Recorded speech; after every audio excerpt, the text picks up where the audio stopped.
Olá, olá, tudo bem? Meu nome é Arthur Antunes, estamos fazendo mais uma aula e nessa aula de hoje vamos falar sobre seleção. O que é seleção? Seleção nada mais é do que você pegar os parâmetros que você definiu e medir os candidatos que você entrevistou dentro desse parâmetro, tá? Então vou apresentar aqui para vocês a tabelinha que a gente vai trabalhar, essa tabela aqui. Então aqui ó, a gente tem os parâmetros. Arthur, quando é que foi que a gente definiu esse parâmetro? Lembra do planejamento de vaga? Lá no checklist? Tem aqui planejamento de vaga, certo? Nesse planejamento de vaga, você definiu quais são os parâmetros que você vai estar analisando os currículos que você entrevistou, tá bom? Então aqui, ó, quais foram os parâmetros que a gente definiu. Então, parâmetro número um foi idade. A pessoa que a gente vai contratar, ou que vai ter os maiores pontos, ela tem que ter entre 22 anos e 35 anos. Tem que ter solteira, tem que estar solteira, né? Solteiro ou solteira. Possui filhos? Não possui. Média de tempo maior do que um ano. Escolaridade, ensino superior incompleto ou acima. É o que a gente fala que acima é quando ela tem o ensino superior completo, graduação, pós-graduação, mestrado, doutorado, tá? Perfil da vaga possui experiência na área? Sim, possui experiência na área. Domínio de Excel, intermediário acima, né? Nível intermediário avançado. Power BI, nível básico, tá? E aqui a gente determina os pontos, tá? Pontuação. Então aqui, ó, a gente também vai fazer essa fórmula, tá? Pode ficar tranquilo. São as pontuações, que a gente chama da casa da qualidade. O que é a casa da qualidade? É quando você pega os parâmetros e analisa alguma coisa, nesse caso aqui alguém, né? Uma pessoa, um candidato, dentro desses parâmetros, tá? Então vamos fazer aqui, ó. Esse parâmetro aqui geralmente é feito pelo assistente, tá? Pelo assistente.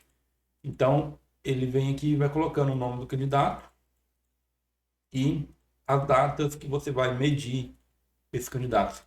Arthur, isso aqui é padrão? Ele é um padrão, mas ele pode ser mais específico ou menos específico, tá? Vai depender do seu planejamento da vaga. Por exemplo, você vai contratar um gerente. Dentro da vaga de gerente, você tem que ter vários outros parâmetros para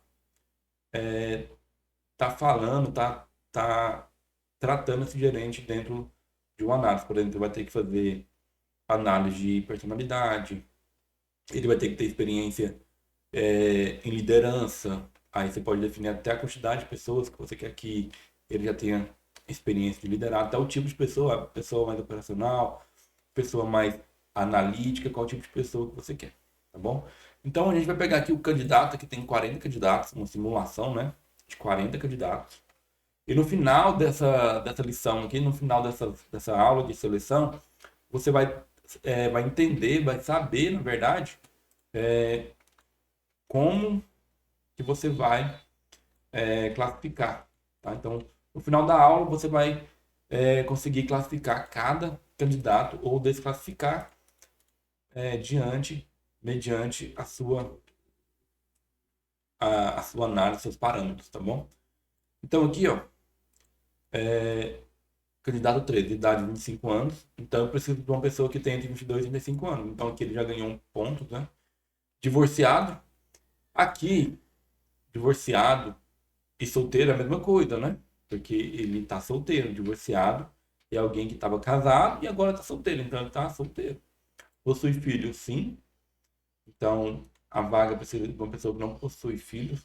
Bem possível que é uma pessoa que vai ficar viajando muito, um perfil de pessoa que vai estar viajando, que vai trabalhar até mais tarde. Então, na análise do líder, na análise do RH, identificaram que era melhor uma pessoa sem filhos, tá? Médio de tempo, então precisa que a pessoa nas, nas últimas empresas ou em todas as empresas que ele passou, é necessário que essa pessoa tem permanecido pelo menos 1 ano, tá bom? Escolaridade, ele tem pós-graduação, então já ganhou mais pontos. Experiência, ele possui experiência na vaga, ganhou mais pontos. Excel, ele domina Excel avançado, ganhou mais pontos. Power BI básico, já tem mais pontos, tá bom? Então, na próxima aula, a gente vai falar um pouquinho sobre como fazer essas fórmulas para estar analisando automaticamente. Você só vai preenchendo aqui os dados, as informações, e ele já vai dar o resultado para você no final. Como que a gente vai fazer essa fórmula, tá? E como que a gente vai analisar esse banco de dados depois de pronto, tá bom? Valeu, até a próxima aula.